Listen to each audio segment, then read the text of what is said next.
नमस्कार. प्रमोद किचन चॅनलवरती तुमचं सगळ्यांचं स्वागत आहे. जय भीम सगळ्यांना. नमोबुद्धाय. तर मी आज माझा यूट्यूबचा प्रवास मी कसा केला आहे ते तुम्हाला सांगणार आहे आणि मी यूट्यूबवर कशी आली ते पण सांगणार आहे.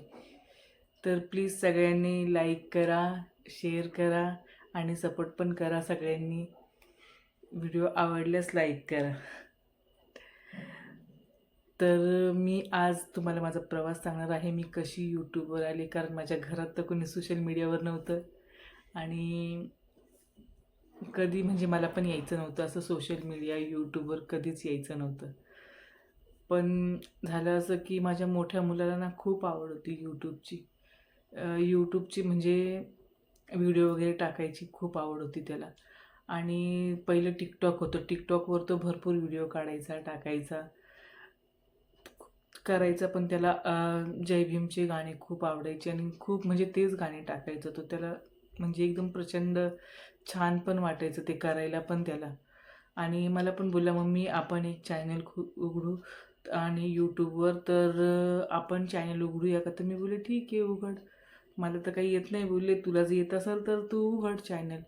तर मग त्याने प्रमोद किचन नावाने चॅनल उघडला. प्रमोद किचन 76 असा चॅनल उघडला त्याने. तर मला बोलला चल आपण व्हिडिओ काढू. तर मी अशीच बिर्याणी का काहीतरी बनवते. त्याने ते शूट पण केलं, सगळं केलं, चॅनल पण उघडला. आता आम्हाला सगळं मागवायचं पण होतं, आपण रिंग लाईट मागवू, हे मागवू, ते मागवू. तर मी बोलले ठीक आहे. मला तर काय आवड नव्हती अशी का व्हिडिओ मी टाकेन किंवा असं अपलोड वगैरे करायची, आणि माहीत तर काहीच नव्हतं मला त्यात. मी यूट्यूब फक्त ब्लाऊजचे डिझाईन वगैरे कसे करायचे तेवढंच बघायची. मी त्याच्या व्यतिरिक्त काही बघतच नव्हती यूट्यूबवर. पण मग ते बोलतात ना, एक अशी विचित्र घटना घडली की ती 2020ला 2020ला चॅनल उघडलेला आम्ही. नाही, 2017ला उघडलेलं आहे तसं.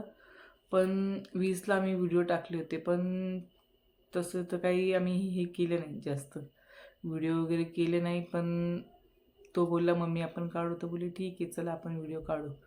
1-2 व्हिडिओ पण आम्ही शूट केले होते. आणि असं माझा एकदम छान परिवार होता, सुखी परिवार होतं एकदम. 2 मुलं, आम्ही दोघं, छान मस्त होतं. माझं घर होतं, सगळं होतं. मला काही गरज नव्हती हे टाकायचं वगैरे. पण ॲक्सिडेंट झाला तर त्यात तो गेला. तो दिवस आमच्यासाठी एकदम कठीण.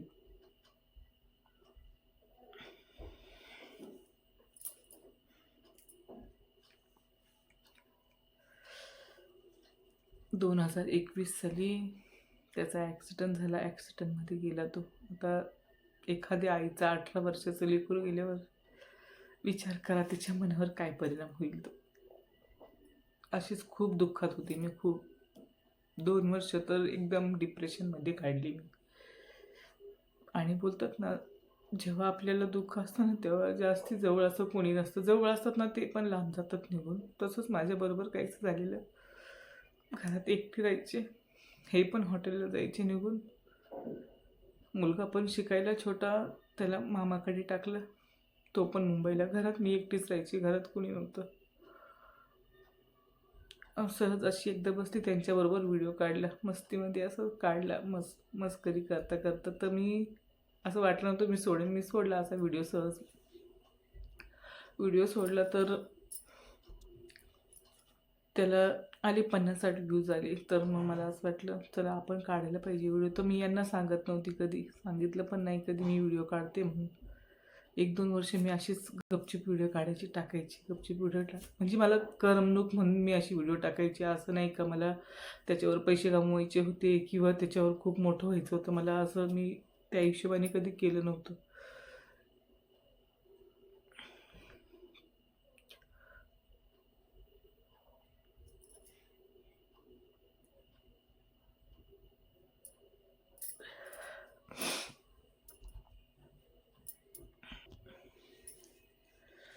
मग 2-2.5 वर्ष मी अशीच व्हिडिओ टाकले. आणि असं वाटलं पण नाही का मी इथपर्यंत येईल किंवा मी यूट्यूबचा पेमेंट घेईल, असं पण मला कधी वाटलं नव्हतं. पण बोलली चला आपण काहीतरी केलं पाहिजे घरात बसून, आणि त्यात थोडंसं दुःख पण कमी व्हायचं. मग मी लाईव्ह पण घ्यायला लागली ना, तर मला खूप माझी यूट्यूब फॅमिली पण खूप छान आहे. सगळ्यांनी खूप सपोर्ट पण केला. पण असं वाटायचं चला आपण कुठेतरी रमतोय. मग मी बोलली, घरात कोणी नसायचं, आठवतं सगळं असं डोळ्यासमोर सगळं चित्रच उभं राहत होती.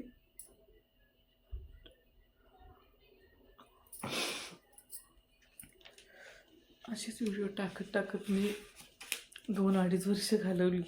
पण कधी असं वाटलं नाही की आपण अजून पुढे काहीतरी, पण मी टाकतच राहायची. फक्त यायचे थोडेफार पण व्ह्यूज यायचे, जाऊ दे बोलली, आपल्याला काही एवढं हे करायचं नाही आहे. आणि माझं मन पण रमतंय, मला छान पण वाटायचं. म्हणजे मी थोडं थोडं मनातून विसरू तर शकत नाही माणूस, पण थोडं थोडं मनातून असं कमी व्हायचं, हलकं वाटायचं. म्हणजे जास्त आता एकटं जर बसलं ना, कसं डोक्यामध्ये सारखा तोच विचार येतो, तसं मला आता जास्ती होत नाही. मी जास्त टेन्शन पण घेत नाही. पण कधी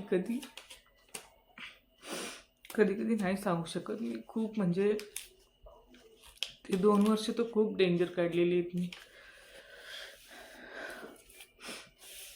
पण माझ्या मिस्टरांनी मला खूप सावरले. मी खरंच त्यांची ऋणी आहे. इतकं सावरले ना, मी खूप विसरायची. मला त्याच पिरियडमध्ये शुगर झाली. त्याच पिरियडमध्ये शुगर, बीपीचा त्रास. डॉक्टरकडे पण नेलं होतं त्यांनी. डॉक्टर बोलला माझी बीपी खूपच वाढलेली. डॉक्टर बोलला यांना अजून तुम्ही थोडा वेळ जरी नसतं आणलं ना, तरी यांना अटॅक यायची शक्यता होती. तेव्हा गोळ्या पण चालू झाल्या, आणि तरी पण मी हारले नाही. आणि मी एकदम असं खचून जातात ना, मी खचून, पण जे होईल ते होईल. जे आपल्या नशिबात, आता एवढं मोठं देवाने दुःख दिलं होतं.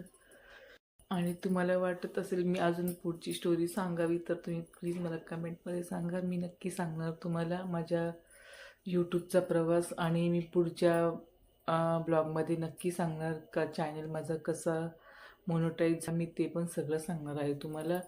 आणि किती चॅनल म्हणजे कसा ग्रो झाला ते पण मी सगळं तुम्हाला सांगणार आहे.